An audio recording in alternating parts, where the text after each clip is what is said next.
주의 은혜로 여러분들을 이렇게 뵙게 되어서 영광으로 생각하고 또 감사하게 생각을 합니다. 무더운 여름에 여러분들 어떻게 잘 지내셨습니까? 저희 교회는 지난 주간에 장례 예식이 있었습니다.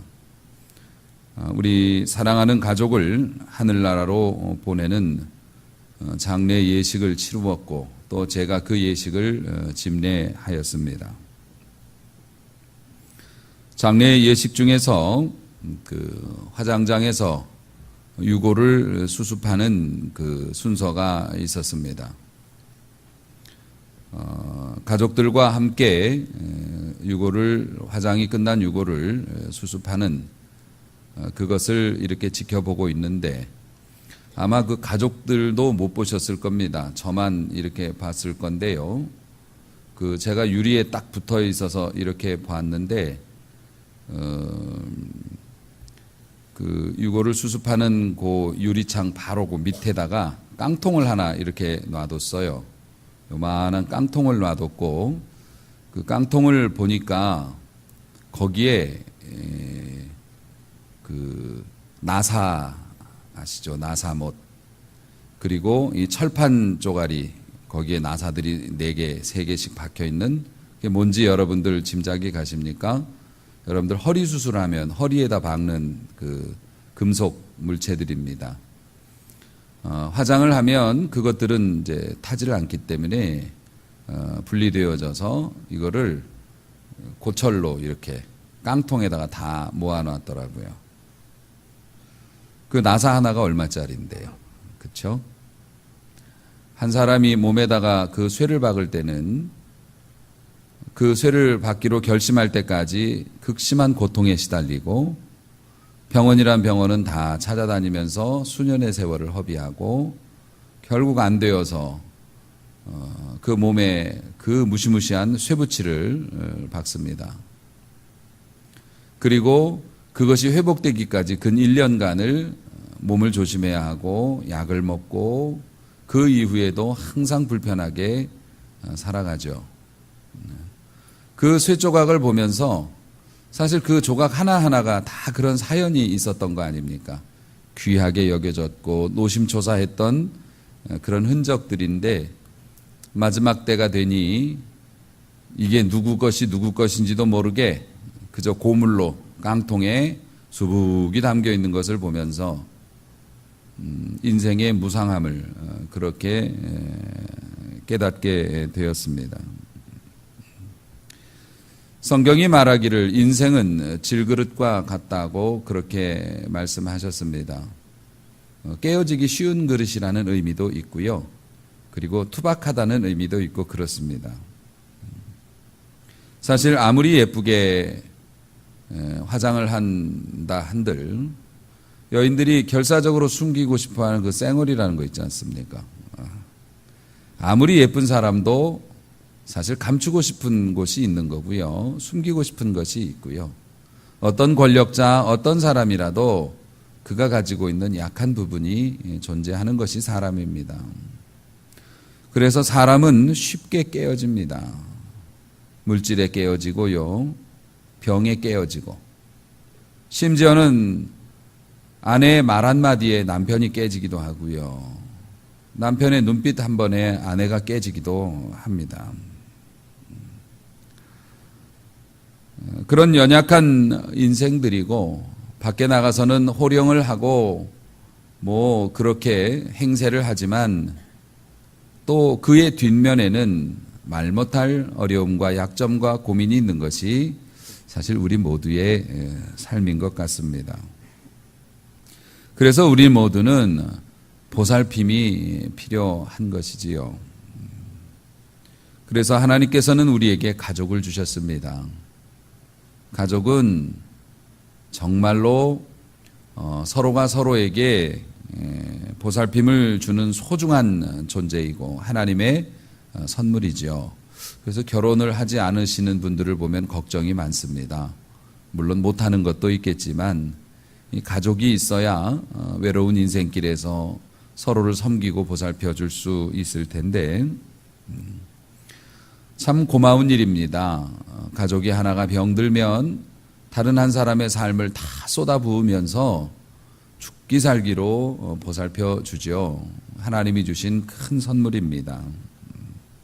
하지만 여러분, 그럼에도 불구하고 가족도 있고 친구도 있고 교회도 있지만은 사실 우리들의 보살핌이라는 게 완전하지를 않거든요. 마음이 안 그런데 자식이 다치는 것을 막아줄 수도 없고, 그리고 대신 아파줄 수도 없는 게 우리들의 약점이고 연약함입니다. 성도님들의 삶에 곤고함이 있어서 눈물 지으며 함께 기도하지만 그 삶을 나눌 수가 없는 것이 우리들의 현실이고요. 그래서 완전한 보살핌이 필요한 인생인데 우리 인간들로서는 아무리 사랑하고 좋아해도 완전한 보살핌을 줄 수도 없고, 사실 그걸 기대하는 것도 잘못된 것이라고 생각을 합니다. 그런데 오늘 본문을 보니 하나님의 섬세하고 자상한 보살핌이 아주 선명하게 나와 있습니다. 사실 이 본문의 말씀은 설교를 하기에는 제 수준에 안 맞다고 사실 생각을 했던 본문이었습니다. 그게 교만이었지요. 제가 설교를 잘한다고 생각했나 봐요. 그래서 참새 한 마리의 값어치, 그리고 우리의 인간의 소중함, 그러니 하나님이 잘 챙겨주실 거라고 하는 이 단순한 세 가지로 설명되어지는 이 논리, 이걸 가지고 설명을 하기에는 내가 수준이 너무 높다고 생각을 했습니다. 하나님의 예정과 섭리, 혹은 하나님의 역사하심, 성령의 권능, 뭐 이런 거를 막 여러 귀절을 대면서 멋있게 설교를 해야 되는데, 뭐야, 참새 한 마리 가지고. 그런데 사실 이 본문을 살피다가 제가 제 스스로 아마 이 말씀에 위로가 되었던 것 같아요. 우리 하나님께서 복잡하지 않게 아주 간단하게 말씀을 해주시는 것이 제 마음을 크게 울렸습니다. 그래서 아마 이것이 우리 성도님들에게 이번 주 필요한 말씀이 아니겠나, 그런 감동을 받아서 순종하는 마음으로 이 말씀을 들고 나왔습니다. 오늘 본문은 굉장히 단순한 말씀이죠. 두 아사리온에 참새 5마리가 팔린다고 합니다. 원래 한 아사리온에 2마리인데요. 옛날에도 그런 장사 상술이 있었나 봐요. 마트에 가면 많이 사면 좀 하나 껴주는 거 있잖아요. 덤으로 주는 거. 그래서 두 아사리온에 5마리 준다고, 하나는 껴줘요. 그런데 이 아사리온이라는 것이 제가 계산을 해봤거든요. 시간도 좀 있고 해서. 일반 노동자들의 그 하루 품삯의 16분의 1. 그러니까 제가 대신 계산을 해봤는데요. 만약에 하루 일당을 8만 원 받는 분이라면 5천 원이에요. 그리고 두 아사리온이니까 10,000원이고요.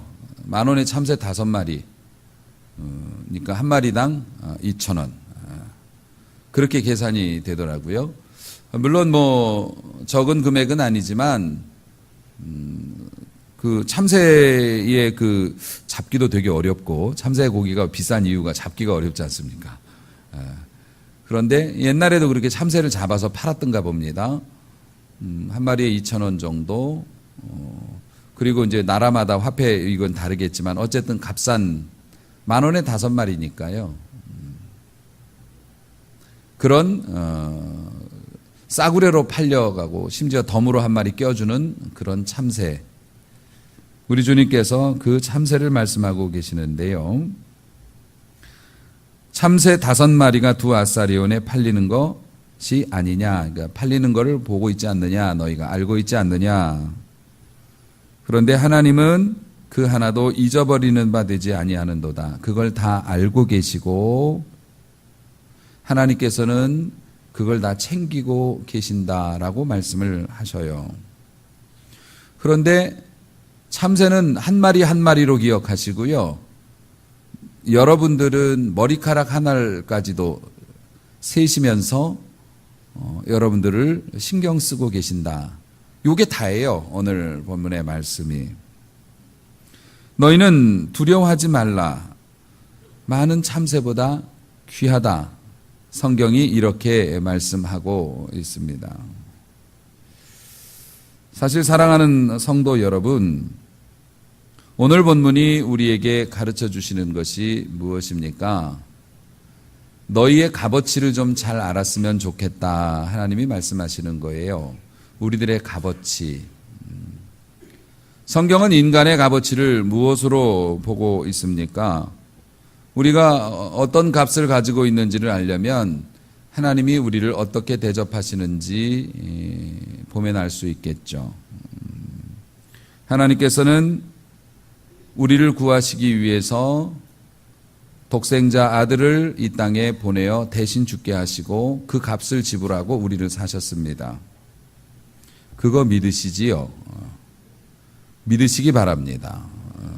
여러분의 값어치는 여기에 있는 모든 분들, 지구상에 존재하는 모든 인간의 값어치는 하나님께서 자신의 생명과 맞바꾸실 만큼 소중한 존재들이라는 것. 그래서 사실은 자기를 비하하는 것은 하나님 앞에서 우리를 위해서 죽으신 예수님의 값을 깎아내리는 거하고 똑같아서 굉장히 성경에서 안 좋게 보시는 허물 중에 하나입니다. 내가 하는 게 그렇지 뭐, 그리고 내가 뭘 할 수 있겠어. 또 남을 비하하는 것도 하나님께서 굉장히 싫어하시는 겁니다. 여러분, 누가 내 자식한테 너 꺼져라 이렇게 얘기하거나 넌 필요 없는 놈이야 이렇게 만약에 얘기한다면 여러분은 뭐라고 대답하시겠습니까? 당신이 우리 자식을 뭘 안다고 그래요? 당신이 우리 아이에 대해서 얼마나 안다고 그래요? 이 아이는 당신이 보는 그런 아이가 아닙니다. 얼마나 부모로서 많은 것을 알고 있고 그럽니까? 그러니까 우리가 다른 사람을 비하하든지 자기 자신을 비하하는 것은 성경에서 굉장히 중하게 보는 허물에 속합니다. 여러분이 그렇게 귀한 존재라고 하는 겁니다. 사랑하는 성도 여러분, 예전에 요즘도 아이들 그렇게 하겠지요. 이제 아이들도 저도 다 커서 한글 처음 배우면 받아쓰기 합니다. 선생님이 말씀하시면 이제 받아쓰는 거죠. 저는 옛날에 받아쓰기 잘했습니다. 글을 읽고 쓰는데 어렸을 때부터 소질이 있었던 것 같아요. 그래서 아이들이 받아쓰기, 오늘 지금 선생님이 받아쓰기 한다 그러면 저는 좋아했고 애들은 이랬던 거 지금도 기억이 납니다. 받아쓰기는 쉬운 게 아니죠. 선생님이 쓰기 어려운 걸 자꾸 말씀하시지 쓰기 좋은 걸 말씀하실 리가 없으니까. 그래서 어린아이가 엄마하고 받아쓰기 공부를 하다가 스트레스 받았나 봐요. 그 아이가 엄마한테 그랬답니다. 엄마, 참새는 참 좋겠어요. 짹짹 두 글자만 배우면 되니까 우리는 되게 많이 배워야 되는데 걔는 그것만 배우면 두 글자도 아니네. 같은 글자니까 한 글자만 배우면 되네. 참 좋겠어요.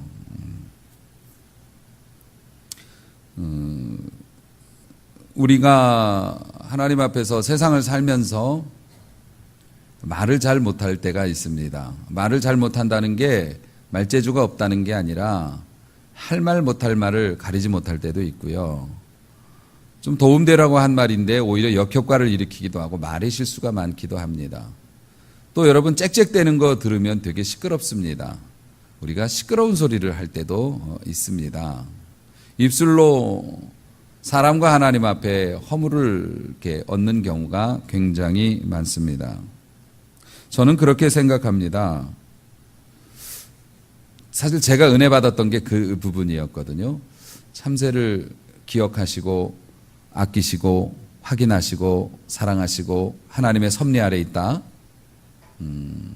내가 참새처럼 시끄럽게 말할 때도 하나님은 나를 더 귀히 여기실 거고, 내가 참새처럼 말주변이 없어서 실수할 때도 하나님은 나를 버리지 않으실 거고. 사실 동물원에 가서 공작새 여러분 보셨죠? 그 녀석이 꼬리 날개를 한번 딱 펴면 하나님은 왜 그렇게 만드셨는지 기가 막히게 멋있습니다. 참새는 그런 날개도 없죠. 나는 별로 외적으로 흠모할 만한 아름다운 것도 없고 가진 것도 없고. 독수리 보십시오. 그 발톱, 그 하늘을 날아다니는 독수리가 여우를 잡아먹는 거 아십니까? 용맹한 그 여우를 웬만한 개나 이런 것들도 독수리가 움켜쥐고 흔들어대면 꼼짝을 못 한다고 하던데, 우리는 날카로운 부리도 없고 발톱도 없고 큰 날개도 없이 세상 사람들에 비하면 꼭 참새처럼 종종거리고 날아다니고, 싸울 무기도 없고 말도 잘 못하고, 그게 꼭 내 모습을 보는 것 같은데, 그런데 이 말씀을 보면 그런 내가 살아가야 할 이유가 이 말씀 안에 있더란 말이죠. 더군다나 제가 참새를 생각하면서 감동받은 것 중에 하나가, 어머니께서 예전에 집에 새를 좋아하셔서 새를 많이 키우셨는데요. 많이는 없었고 오래 키우셨는데요. 그 새 중에서 이게 조그만한 앵무새 말고 그런 것들이 있지 않습니까? 조그만한 새들, 참새 비슷한데 색깔이 예쁜 것들. 요 녀석들이 집에서 키우다 보니 발이 많이 더러워지더라고요. 오물을 밟고 다니고 새장에서 크니까. 또 우리 정이 많으신 어머니께서 새 발 씻어준다고 손을 새장에 넣어서 새를 살포시 잡으셨어요. 정이 많은 발 씻겨주는 우리 어머니가 새를 꾹 눌렀겠습니까? 살짝 잡고 물에다 발을 담궈서 발을 깨끗하게 씻어서 놨는데 얘가 죽었어요. 놀래서 죽었는지 성질이 급해서 죽었는지. 사실 참새는 집에서 기를 수가 없습니다. 성질이 너무 급해가지고요. 근데 그게 꼭 우리 같아요. 그냥 조그만한 일에도 꼬르르 넘어갑니다. 세상이 뒤집어지는 것 같습니다. 나중에 보면 별거 아닌데도 왜 그렇게 그랬는지. 그제 교역자님들하고 차를 타고 식사하러 이렇게 가는 길에 제가 조금 무리하게 진입을 했습니다. 배고파서 그랬습니다. 그런데 달려오던 외제차가 속도를 높이더니 아주 들이받으려고 달려옵니다. 정말 무섭게 몰아붙이더라고요. 그게 희한했습니다. 한 1초, 2초밖에 안 되는 짧은 시간에 어떻게 그렇게 분노할 수가 있을까? 그렇죠? 어쩌면 그렇게 무섭게 차를 들이받을 것처럼 몰아붙이고 경적을 울리면서 무슨 부모 죽인 원수를 만난 것도 아닌데 그 짧은 시간에 자기의 앞을 살짝 막았다는 이유로 그렇게 분노가 짧은 시간에 터져 나올 수 있을까? 아마 분노가 그 살갗 밑에까지 와 있었나 봐요. 그래서 건드리면 그냥 내재가 돼 있던 게 터져 나온 것 같아요. 차는 굉장히 좋은 걸 타셨던데 그렇게 화가 나셔 살아가셔서 어떡해요. 사실 우리들도 믿음 생활 한다고 하지만은 말 한마디에 금방 우리가 혈기가 올라오고 그냥 우리의 믿음이 송두리째 그냥 엎어지는 그런 경험을 하고 삽니다. 그런 소갈딱지하고 그런 성질머리를 가진 우리를 하나님께서 눈 감고 보고 계시다고 말씀하시는 걸로 저는 느꼈습니다. 참새의 연약함과 참새의 그 종종거리고 다니는 그 조바심, 그 급한 성질, 하나님께서는 그것도 사랑하신다고 말씀하시면서 저에게 그래서 내가 너를 사랑해 라고 말씀해 주셨어요. 여러분이 믿든 안 믿든 저는 진실을 말씀해 드릴 의무가 있기 때문에 말씀합니다. 지금 여러분이 지금이에요. 지금. 여러분이 어떤 위치에 어떤 상황에 있던지 간에 여러분이 망했던 흥했던 여러분이 죄악 중에 있던 은혜 중에 있건 여러분이 병들었건 아니면 나이가 많아서 능력이 없어졌건 지금 여러분 하나님이 여러분을 사랑하고 계십니다. 지금 이전에도 사랑하셨지만 지금도 사랑하고 계시고 지금도 여러분의 머리칼을 헤아리시면서 노심초사하시고 앞으로의 삶을 하나님께서 책임져 주실 겁니다. 사랑하는 성도 여러분, 다른 사람이 나 인정해 주지 않아도요, 하나님이 우리를 인정해 주신다고 말씀하십니다. 도대체 여러분이 누구고 제가 누구이길래, 도대체 여러분이 무엇이고 제가 무엇이길래 하나님께서 이렇게 사랑해 주시는 것입니까? 하나님께서는 우리를 소중하게 흙으로 지으셨고, 그리고 우리에게 생기를 넣어 주셔서 영적인 존재가 되게 해 주셨습니다. 그래서 우리는 세상의 많은, 하드웨어로는 세상의 많은 동물들과 별 차이 없고, 오히려 능력이나 감각에서는 동물들이 우리보다 더 우월하지만은, 그러나 우리는 영적인 존재라서 하나님을 인지합니다. 하나님을 알아봅니다. 그리고 하나님의 사랑과 보호, 인도를 받습니다. 그래서 우리가 하나님과 하나님의 속성을 나누어 가진 영물이 되었는데요, 그 죄악으로 말미암아 하나님과 우리의 관계가 끊어지고 우리가 하나님께로 받은 위대한 이 습성이 사멸될 위기에 처해 있을 때 하나님께서 독생자 아들을 보내시어 우리를 대신하여 죽게 하시고 우리를 살려주셨습니다. 그게 여러분이고 그게 접니다. 그래서 하나님께서 우리의 머리카락까지 세실 정도로 세밀하게 우리를 지켜보시고 우리 곁에 계신다고 하는 것입니다. 여러분, 우리가 몸이 불편하다고 하나님 원망할 수 있지요. 일이 뜻대로 안 풀리면 저도 하나님 이게 뭡니까? 라고 원망할 때 있습니다. 그러나 사랑하는 성도 여러분, 우리에게는 그것이 끝이 아닙니다. 오늘 읽지는 않았습니다마는 4절 말씀을 여러분이 한번 보십시오. 누가복음 12장 4절 말씀을 제가 봉독해 드리겠습니다. 내가 내 친구 너희에게 말하노니 몸을 죽이고 그 후에는 능히 더 못하는 자들을 두려워하지 말라. 이 말씀의 배경입니다. 우리 주님께서 우리에게 뭐라고 말씀하셨냐면 친구라고 말씀해 주셨습니다. 이 이스라엘에서 친구라고 하는 것은 대단한 의미를 갖습니다. 물론 우리나라에서도 친구는 굉장히 중요하고 좋은 존재이지만 이스라엘에서 또 러시아 사람들도 마찬가지죠.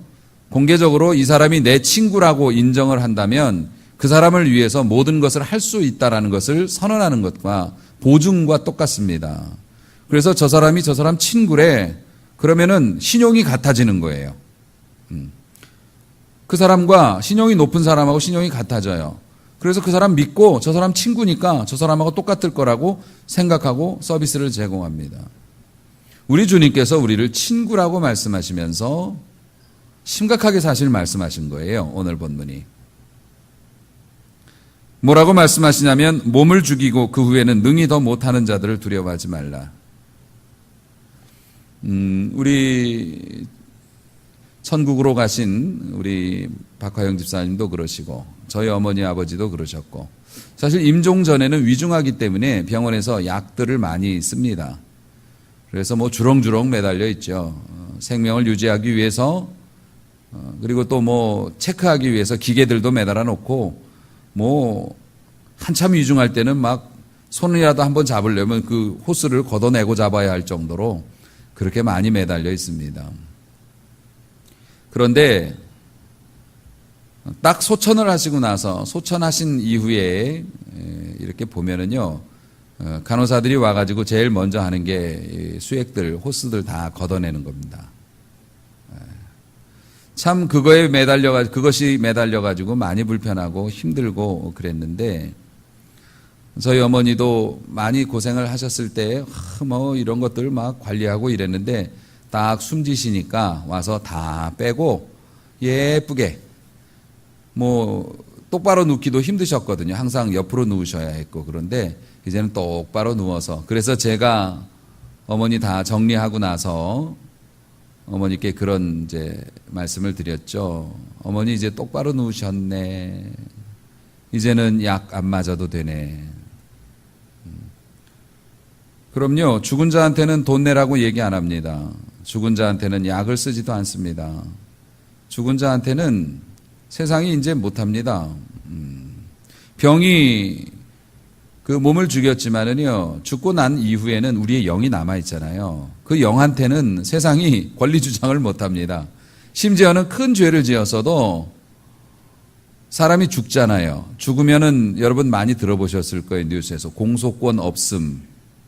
죽은 자에 대해서는 그 사람의 죄를 물을 권리가 우리에게 없다는 겁니다. 이게 공소권 없음으로 사건 종결 이렇게 됩니다. 그래요. 참새가 안 죽습니까? 참새도 때가 되면 죽습니다. 믿는 사람 뭐 안 다치고 뭐 병 안 듭니까? 다 그렇게 됩니다. 때가 되면 갑니다. 하지만 우리 하나님은 마땅히 두려워할 자를 너희에게 보여주리라. 예수님이 그렇게 말씀하시면서 죽인 후에 또한 지옥에 던져넣는 권세가 있는 그를 두려워하라. 할렐루야.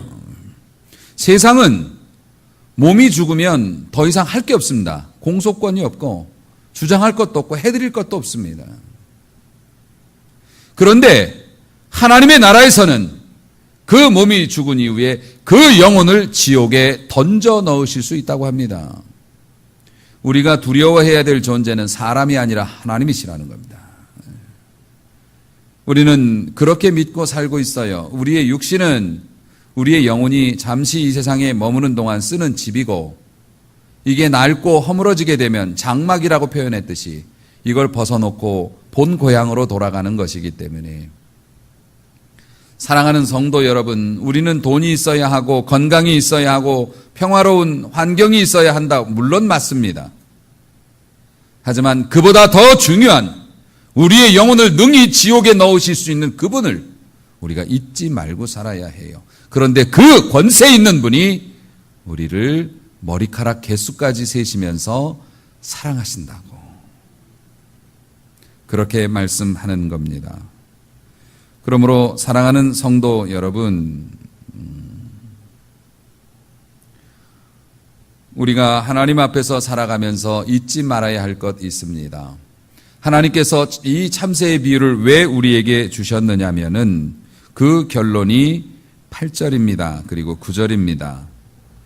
내가 또한 너희에게 말하노니 누구든지 사람 앞에서 나를 시인하면, 다시 말해서 사람 앞에서 하나님을 인정하고 하나님을 모시고 살면 천국에서도 하나님께서 나를 인정해 주실 것이고, 사람들 앞에서 하나님을 부정하고 살면 천국에서도 내가 너를 부정하리라. 하나님이 그렇게 말씀하신 겁니다. 자, 오늘 말씀의 결론은 이렇습니다. 하나님께서 돌봐주십니다. 아무 염려하지 마시고 소신껏 믿음으로 사시기를 바랍니다. 그게 하나님께서 오늘 이 순간 여러분에게 원하시는 것이고, 지난 주간 또 지난 날들 그것이 아쉬웠다고 오늘 우리 교회에 주신 말씀입니다. 여러분, 몸을 죽이고 영혼을 죽이지 못하는 것들을 두려워하지 마시고 능히 영혼까지 멸하시는 하나님을 두려워하되, 그런데 그 하나님이 머리카락까지 세시면서 우리를 사랑하셨다는 사실로 인하여 위로와 힘을 받으시고, 하나님이 그렇게 여러분을 사랑하신 이유가 참새를 왜 인정하시고 돌봐주시고 사랑하신 겁니까? 참새를 보면서, 요즘에는 도시에서 참새 보기가 어렵지만 시골에서 저녁 때가 되면 참새들이 걔네들은 한 나무에서 모여서 되게 잡니다. 시끄러워 죽겠어요. 그러면 저기 참새 오늘 자는구나. 돌멩이를 던집니다. 그러면 나무가 그냥 흔들리면서 새들이 까맣게 날아오르죠. 근데 신기한 건 한 마리도 안 맞아요. 그렇게 던져도. 그렇게 모여 있는데. 피하는 것도 신기하고, 그렇게 날아오르는 참새를 보면서 저것들이 오늘 어떻게 뭘 다 챙겨 먹고 저렇게. 어른이 되니까 그 신기함이 위로가 되더라고요.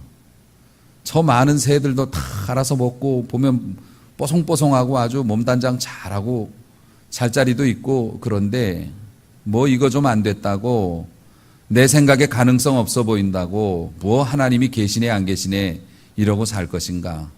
오늘 내게 주신 귀한 것들에 대해서 감사하면서 그렇게 살아가야 하겠다. 제가 오늘 성가대 찬양하면서 한눈을 좀 팔았습니다. 이렇게 뭐 성가대가 가리고 있어서 다는 여러분은 안 보이고요.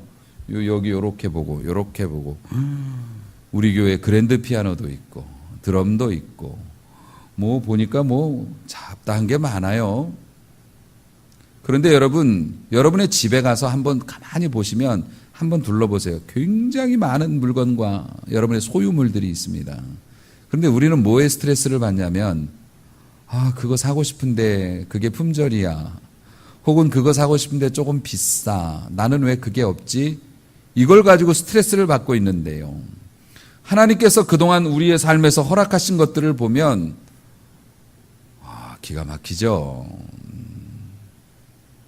여러분, 다른 거 염려하지 마세요. 그 수많은 참새도 다 자기 순서가 있고 먹을 게 있고 때가 되면 배를 불리고 알 까고 새끼도 낳습니다. 하물며 우리일까 보냐. 좀 안 될 것 같아 보이고 실적이 안 좋고 성적이 안 좋고 내 생각에 미래가 없어 보이고 여러분 염려하지 마십시오. 그런 거 두려워하지 마시고 영혼을 멸하시는 하나님을 두려워하며 하나님의 증인으로서 믿는 사람답게 살기로 결단하시면 하나님이 더 표신하게 도와주실 줄로 믿습니다. 여러분, 대단한 걸 요구하신 게 아니잖아요. 너 믿는 사람이잖아. 믿는 사람처럼 살아.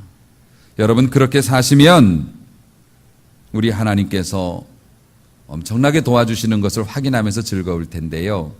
내가 산을 향하여 눈을 들리라. 요 중요한 게 뭐냐면 눈을 드는 거예요. 나의 도움이 어디서 올꼬 하면서 산을 향해서 눈을 들어요. 그 산이 뭐냐면 하나님이에요. 이제 여러분 어려움과 괴로움 속에서 스트레스 받고 막 화풀이만 하려고 하지 마시고 눈을 들어서 하나님을 보세요.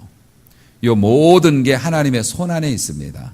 하나님의 섭리 안에 있습니다. 그래서 믿는 자는 믿음으로만 반응한다면 여러분의 고난이 오히려 축복으로 가는 엘리베이터가 될 수도 있음을 믿으시기 바랍니다. 그러므로 눈을 들어 산을 보고 천지를 지으신 여호와 우리의 영혼을 멸하여 능히 지옥에 넣으실 수도 있고요. 우리를 머리카락 하나까지 세시면서 지켜보시고 보호하시는 하나님이 계심을 확인하시고 좀 더 여유를 가지시고 안심하세요. 염려하지 마시고 세상을 두려워 말고 하나님의 증인의 삶을 열심히 살아서 예수 믿는 것처럼 여러분이 살았으면 참 좋겠습니다. 그렇게 사심으로 하나님이 주시는 평안과 축복을 다 뺏기지 말고 받아 누리시기를 주님의 이름으로 축원합니다.